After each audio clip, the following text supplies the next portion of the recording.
салом бинандагони азиз, барномаи фарҳанги ҳуқуқӣ аст аз телевизиони Тоҷикистон манзури шумо. имрӯз дар барнома шарҳу тавзеҳи моддаи 13 Конститутсияи Ҷумҳурии Тоҷикистон. Мутобиқи моддаи 13 Конститутсияи Ҷумҳурии Тоҷикистон, замин, сарватҳои зеризаминӣ, об, фазои ҳавоӣ ва олами набототу ҳайвонот ва дигар бойгарии табиӣ моликияти истисноии давлат мебошад ва давлат истифодаи самараноки онҳоро ба манфиати халқ кафолат медиҳад. мақсад ва ҳадафи асосии сиёсати давлат қонеъ гардондани манфиатҳои халқи худ мебошад. давлат ба мақсади ба амал баровардани сиёсати худ ҳуқуқи моликиятро ба ин ё он объект муқаррар кардааст. мутобиқи меъёри моддаи мазкур ба сифати чунин объектҳо замин, сарватҳои зеризаминӣ, об, фазои ҳавоӣ, олами набототу ҳайвонот ва дигар бойгариҳои табиӣ муқаррар шудаанд. ин объектҳо ба сифати объекти ҳуқуқи моликияти дигар субъектҳо баромад карда наметавонанд. ин объектҳо аз тарафи дигар субъектҳо танҳо бо иҷозати давлат истифода бурда мешаванд. объектҳои номбаршуда натиҷаи меҳнати инсон набуда ба сифати бойгарии табиӣ эътироф карда мешаванд. давлат истифодаи самараноки онро ба манфиати халқ кафолат медиҳад. объектҳои номбаршуда натиҷаи меҳнати инсон набуда ба сифати бойгарии табиӣ эътироф карда мешаванд.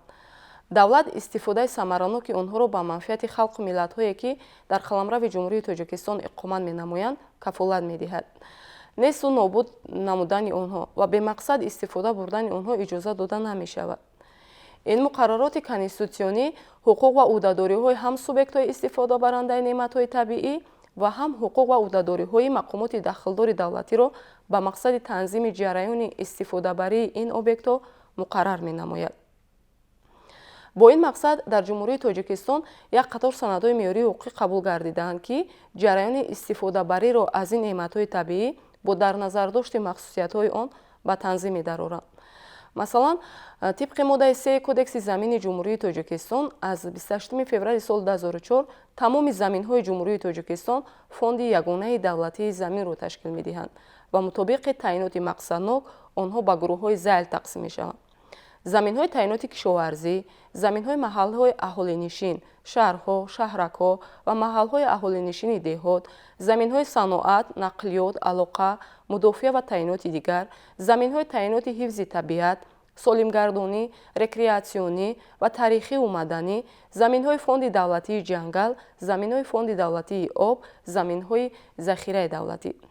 гурӯҳҳои замин дар ҳуҷҷатҳои зерӣ нишон дода мешаванд: дар кадастри давлатии замин, дар китобе ба қайдгирии замин, дар қарорҳои ҳокимияти иҷроия дар бораи додани замин, дар ҳуҷҷатҳои тасдиқкунандаи ҳуқуқи истифодаи замин. барои ҳар як кадом категорияи замин мутобиқи таъиноти мақсаднок реҷаи ҳуқуқӣ ва тартиби идоракунӣ махсус пешбинӣ карда шуда, тартиби истифодаи онро қонунгузорӣ дар соҳаи замин муқаррар менамояд. мувофиқи моддаи 10 Кодекси мазкур дар Ҷумҳурии Тоҷикистон замин истифодабарандагон шахсони воқеӣ ва ҳуқуқие мебошанд ки онҳо метавонанд замин истифодабарандагони якум дараҷа ва дуюм дараҷа бошанд.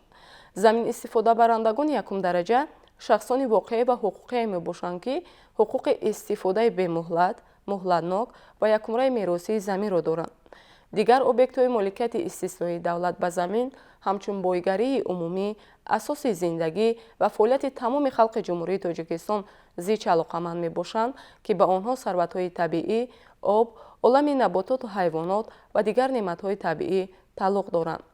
тибқи моддаи 1 Қонуни Ҷумҳурии Тоҷикистон дар бораи сарватҳои зеризаминӣ қисми қаҳри замин ки поён аз қабати хок ва дар мавриди набудани он дар таги баҳрҳо, кӯлҳо, дарёҳо ва обанборҳо то умқи дастрас воқеанд ки қабати онҳо барои гузарондани корҳои геологӣ ва истифодаи маъданҳои фоиданок дар асоси комёбиҳои илмиву техникӣ дастрас аст. объектҳои зерин ба сифати сарватҳои зерзаминӣ эътироф карда мешаванд. ҷинсҳое ки дар шакли газӣ ва сахт воқеъ мебошанд, инчунин ҷинсҳое ки дар байни дигар ҷинсҳои табиӣ воқеанд. реҷаи ҳуқуқии сарватҳои зерзаминӣ мутобиқи Қонуни Ҷумҳурии Тоҷикистон дар бораи сарватҳои зерзаминӣ муқаррар карда мешавад. сарватҳои зерзаминие ки дар сарҳади қаламрави Ҷумҳурии Тоҷикистон воқеъ гардидаанд, моликияти истисноии давлат мебошанд. қитъаҳои сарватҳои зерзаминӣ предмети шаҳрномаҳои хариду фурӯш, туҳфа, гарав ва мерос ва дигар шаклҳои бегунакунӣ шуда наметавонанд. объекти дигари ҳуқуқи моликияти истисноии давлат об мебошад, ки он ба манфиати халқ истифода бурда мешавад. тамоми объектҳои об фонди ягонаи давлатии оби ҷумҳурии тоҷикистонро ташкил медиҳад, ки ба онҳо дарёҳо, кӯлҳо, пиряхҳо, барфтӯдаҳо ва дигар сарчашмаҳои рӯи заминӣ, инчунин минтақаҳои ҷамъшавии обҳои зеризаминӣ, аз ҷумла обҳои табобатию маданӣ ва гармии зеризаминӣ дар ҳудуди он қарор дошта мансуб мебошанд. тибқи меъёри моддаи зикр гардида, фазои ҳавоии давлат низ ба сифати объекти ҳуқуқи моликияти истисноии давлат эътироф карда мешавад. фазои ҳавоии давлат ин қисми фазои ҳавоие мебошад, ки дар болои қаламрави хушкӣ ва обии давлат қарор дорад.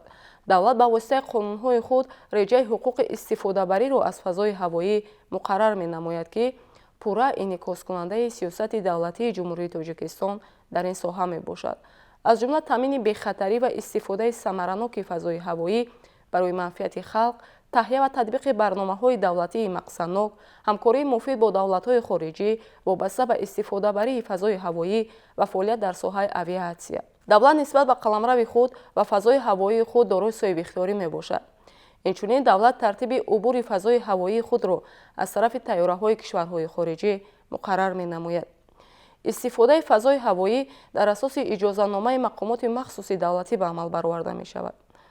объекти дигари ҳуқуқи моликияти истисноии давлат олами ҳайвонот мебошад, яъне ҳайвоноти ваҳшӣ, ки дар ҳолати озод дар хушкӣ, об ва дар қабати замин ҷойгир буда доимӣ ва муваққатан дар қаламрави ҷумҳурӣ қарор доранд.